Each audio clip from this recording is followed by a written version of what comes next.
दोस्तों, अदानी ग्रुप के ऊपर मुसीबतों का पहाड़ टूट पड़ा है और लगातार नई नई मुसीबतें आ रही है। मुसीबतें खत्म होने का नाम नहीं ले रही है। हम देख रहे हैं कि डेली सुबह उठते ही कोई बड़ी और एक अपडेट आती है और उसके बाद में अदानी ग्रुप की शेयरों की एकदम जबरदस्त धुलाई हो जाती है।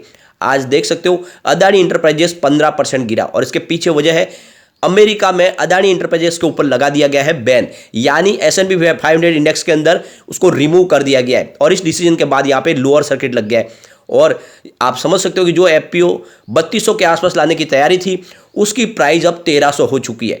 यानी आप देख सकते हो पिछले 2-3 दिन में ही स्टॉक ने जबरदस्त लोगों को लॉस में डाल दिया है।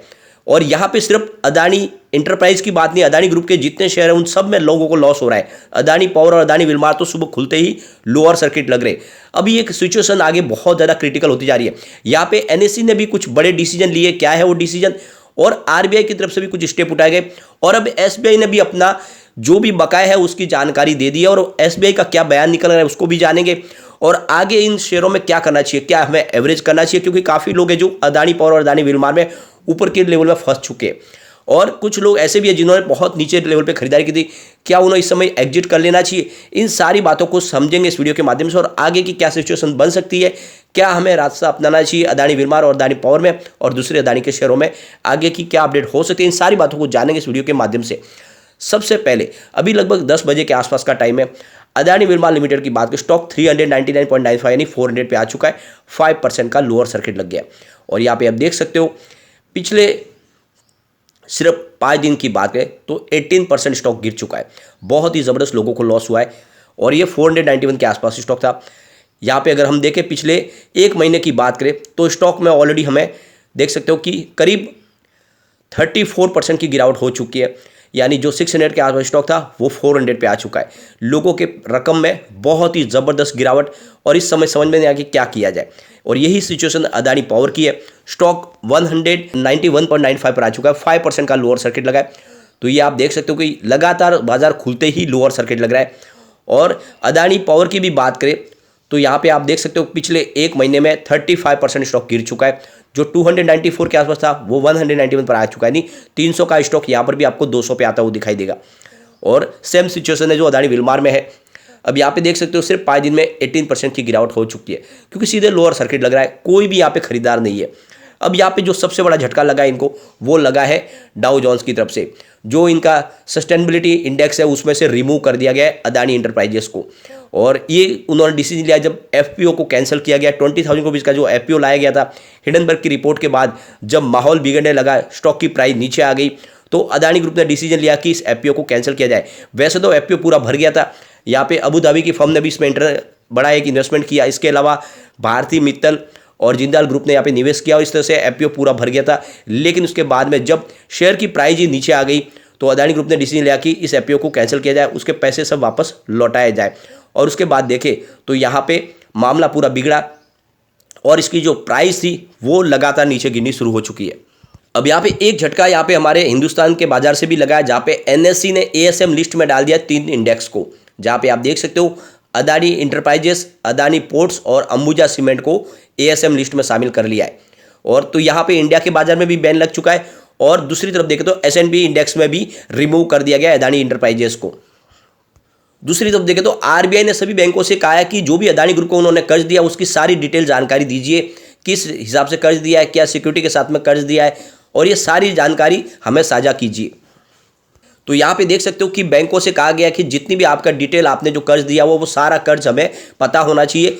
तो यहाँ पे देख सकते हो कि आरबीआई जानना चाहती है कि आखिर बैंकों का कर्ज कितना है और वो कितना सिक्योर है, कितना सेफ है।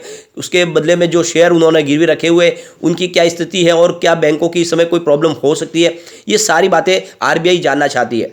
और यहाँ पे देख सकते हो इसके बाद में एसबीआई ने अपना जो भी रकम बाकी थी वो बकाया रकम यहाँ पे डिक्लेयर कर दी है इन्होंने। तो आरबीआई की तरफ से कहा गया है कि उन्होंने 21,000 करोड़ का कर्ज दिया हुआ है अदानी ग्रुप को, क्योंकि काफ़ी समय से ये बात समझ में नहीं आई कि अदानी ग्रुप में एसबीआई ने कितना कर्ज लिया हुआ है, क्योंकि ये बात अभी छुपी हुई थी, किसी को पता नहीं चला था। तो यहाँ पे अदानी ग्रुप की जो भी उन्होंने रकम दी हुई है वो एसबीआई की तरफ से अब क्लियर कर दी गई है। यानी उन्होंने $2.6 अरब का कर्ज जो है लोन के रूप में दिया है अदानी ग्रुप को। यहाँ पे एक बड़ा स्टेटमेंट और निकल कर आया अदानी ग्रुप के लिए एसबीआई की तरफ से। एसबीआई का कहना है कि जो उन्हें कर्ज देने की अनुमति है जो नियमों के तहत, उसकी आधी रकम ही हमने अभी कर्ज दिया है। यानी उन्होंने लिमिट से बाहर जाके अदानी ग्रुप को कोई कर्ज नहीं दिया, ये उन्होंने क्लियर किया है। क्योंकि लगातार ऐसे बहुत सारे सवाल निकल के आ रहे, बहुत सारे जो लोग हैं जो सवाल उठा रहे कि प्रेशर दिया जा रहा है एलआईसी और एसबीआई को कि वो ज़्यादा से ज़्यादा उनको पैसे दे, लेकिन ऐसी बात नहीं है। एसबीआई ने कहा कि जो उनकी लिमिट है उससे आधा रकम ही उन्होंने कर्ज दिया हुआ है। एसबीआई ने यह भी कहा है कि उन्होंने जो टोटल जो कर्ज दिया उसमें विदेशी इकाइयों को जोड़ के $200 मिलियन शामिल है, यानी बाहर से जो विदेशी कर्ज भी उन्होंने एसबीआई के साथ में दिया। तो एसबीआई के चेयरमैन दिनेश खारा का कहना है कि उथल पुथल से प्रभावित अडानी समूह की कंपनियां धीरे धीरे कर्ज चुका रही है और बैंक ने अब तक जो भी उसको कुछ उधार दिया उसमें तत्काल उन्हें कोई चुनौती दिख नहीं रही है। यानी पूरी तरह से कॉन्फिडेंस में है एसबीआई। उनका कहना है कि एसबीआई ने जो भी कर्ज दिया उसकी उन्हें कोई चिंता नहीं और अडानी ग्रुप की कंपनियां समय पर कर्ज चुका भी रही है और हमने जो कर दिया उसके लिए हमें फिलहाल कोई टेंशन दिख नहीं रही है। फिलहाल अगर शेयरों की बात करें तो अडानी इंटरप्राइजेस 1408 के आसपास और अभी तो ये फिलहाल 15% गिर चुका है, 1300 पे आ गया है। अडानी पोर्ट्स 422 जो इस समय देखें तो 8.65% डाउन। अडानी पावर 192 5% का लोअर सर्किट। अडानी ट्रांसमिशन 1401 के आसपास। अडानी ग्रीन एनर्जी 934 के आसपास 10% का lower circuit. Adani total gas 1625 5% का लोअर सर्किट और अडानी विलमार 405% का लोअर सर्किट। यानी सब जगह पे जहां भी अडानी ग्रुप ने निवेश किया उसको बहुत ही ज़बरदस्त ऑलरेडी लॉस हो चुका है। अब यहाँ पे देख सकते हो कि एनएससी अपने डिसीजन ले रही है। एनएससी लगातार जो भी इनके इन्वेस्टर है उनको एफ&ओ में लॉस ना हो इसीलिए वो स्टॉक को बैन करे। तो 3 स्टॉक को इन्होंने बैन किया है।